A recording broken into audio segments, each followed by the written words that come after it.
প্রিয় দর্শকবৃন্দু, এই ভিডিওতে গোলাপ ফুল অঙ্কনের সহজ কৌশল দেখানোর চেষ্টা করেছি।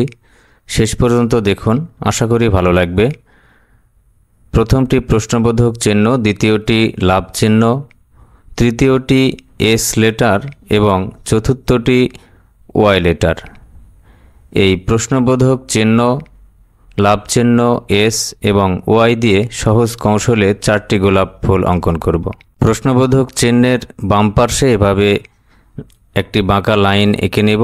গোলাপ ফুলের পাপড়ির নিচের অংশ এঁকে নেব আর পাপড়িগুলো এভাবে একটির সাথে আরেকটি লাগিয়ে দেব। নিচে এভাবে সরু দুটি পাতা এঁকে নিয়ে গোলাপ ফুলের ডাঁটা এঁকে নিতে হবে একটু কাঁটা কাঁটা করে। লাভ চিহ্নের মধ্যে এভাবে পেঁচিয়ে নিতে হবে আর গোলাপ ফুলের পাপড়ির নিচের অংশ এবং উপরের অংশ এভাবে এঁকে নিতে হবে।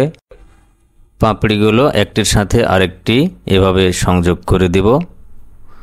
নিচে সরু দুটি পাতা এঁকে নিয়ে ডাঁটা এঁকে নেব।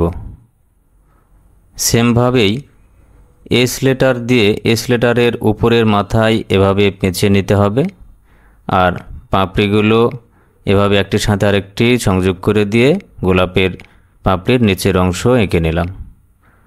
দুটি সরু পাতা এঁকে নেব এবং ডাঁটা এঁকে নেব।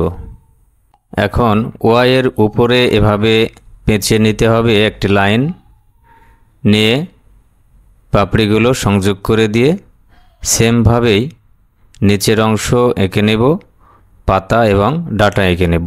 প্রিয় দর্শকবৃন্দু, গোলাপ অঙ্কন কৌশলগুলো কেমন লেগেছে কমেন্টে জানাবেন।